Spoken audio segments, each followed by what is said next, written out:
फक्त 47 बॉलमध्ये सेंचुरी पूर्ण करून अभिषेक शर्मानं दाखवून दिलेलं आहे की टीम इंडियाला रोहित शर्माच्या नंतर नवीन ओपनर भेटलेला आहे आणि त्याचं नाव पण आहे शर्माच. फक्त रोहित शर्माच्या ऐवजी अभिषेक शर्मा. फक्त दुसऱ्याच T20 मध्ये असा पराक्रम करणारा पहिला तो बॅट्समॅन ठरलेला आहे आणि काय जबरदस्त शतक केलेलं आहे. तुम्ही विचार पण करू शकणार नाहीत की त्यानं शतक करताना शेवटच्या 3 बॉलवर 3 सिक्स मारून शतक केलेलं आहे. म्हणजेच 43 बॉलवर 82 रन होते आणि पुढच्या 3 बॉलमध्ये लगातार 3 सिक्स मारून शतक पूर्ण केलेलं आहे. अशा प्रकारचा सेल्फलेसनेसपणा किंवा फक्त टीमसाठी खेळणं, स्वतःसाठी नाही खेळणं, हे जे रोहित शर्माचे आतापर्यंत गुण दिसायचे ते अगदी जशाच तसे आज आपल्याला अभिषेक शर्मामध्ये बघायला मिळालेले आहेत. नाहीतर दुसरा कोणता जरी प्लेअर असता आणि T20 मध्ये पहिल्यांदाच सेंचुरीच्या जवळ गेलेला आहे आणि त्यावेळेस त्यानं अशा प्रकारचं कधीच खेळलं नसतं, हे अभिषेक शर्मावरून कळून येतंय. आणि सगळ्यात महत्वाचं म्हणजे त्याच्यात जी क्वालिटी आहे, त्याच्यात जे गुण आहेत ना, ते एक रोहित शर्माला परफेक्ट रिप्लेसमेंट आपण म्हणू शकतो. IPL मध्ये ज्या प्रकारे तो खेळला त्यावरून नेहमीच असं वाटायचं की म्हणजे काय टॅलेंट आहे. आणि अभिषेक शर्मापेक्षा युवराज सिंगची जास्त स्तुती व्हायची, प्रशंसा व्हायची, कारण युवराज सिंगनंच त्याला मेंटॉर केलेला आहे. आणि तो जेव्हा बॅटिंग करतो, ज्या प्रकारे सिक्स मारतो, त्याचे सिक्स बघून म्हणजे त्याच्या प्रत्येक ह्याच्यामध्ये युवराज सिंगची छवी दिसत असते. ज्या प्रकारे तो सिक्स मारतो अगदी त्याच प्रकारे युवराज सिंग पण मारत होता. आणि म्हणजे एक प्रकारे आता युवराज सिंगनंच मेंटॉर केलेला आहे म्हटल्यावर बऱ्यापैकी स्टाईल युवराजचीच त्याने कॉपी केलेली आहे आणि टीम इंडियामध्ये युवराजचीच जागा आता तो घ्यायला परफेक्ट तयार झालेला आहे असं तुम्ही म्हणू शकता. जेव्हा त्याला काल डेब्यू मिळाला होता आणि पहिल्याच मॅच मध्ये 0वर आउट झाला होता, तेव्हा खूप जास्त सगळीकडून त्याच्यावर ट्रोलिंग होत होती आणि युवराज सिंगनं आताच का नाही घ्यायला पाहिजे याचं पण क्लेरिफिकेशन दिलं जात होतं. परंतु आजची इनिंग बघून जे काही डाऊट्स होते त्याच्यावरचे ते सगळे दूर झालेले आहेत आणि आता टीम इंडियाला नवीन ओपनर मिळाला असं पण आपण म्हणू शकतो. आता ठीक आहे, 2च मॅच झालेले आहेत. पहिल्या मॅच मध्ये 0वर आउट झाला आणि दुसऱ्या मॅच मध्ये सेंचुरी बनवली, तर एवढ्या लवकर जज नाही करायला पाहिजे. काल पण आपण हीच गोष्ट बोललो होतो आणि आज पण परत तीच गोष्ट बोलतो, एवढ्या लवकर जज नाही करायला पाहिजे.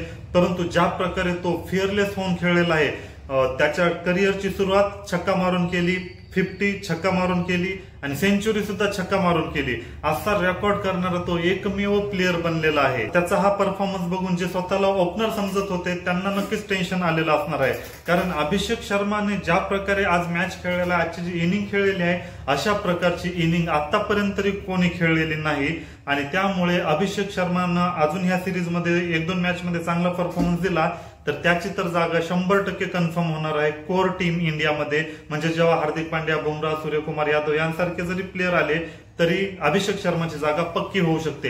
टेन्शन आलेलं कोणाला असणार आहे, यशस्वी जयस्वाल, ऋतुराज गायकवाड यासारखे पण ओपनिंग करत असतात. आता जवळपास अभिषेक शर्माच्या ऐवजी आपण ऋतुराज गायकवाड किंवा यशस्वी जयस्वालला प्रेफरन्स देत होतो, परंतु आजच्या इनिंग नंतर अभिषेक शर्माचाच जास्त विचार केला जाईल.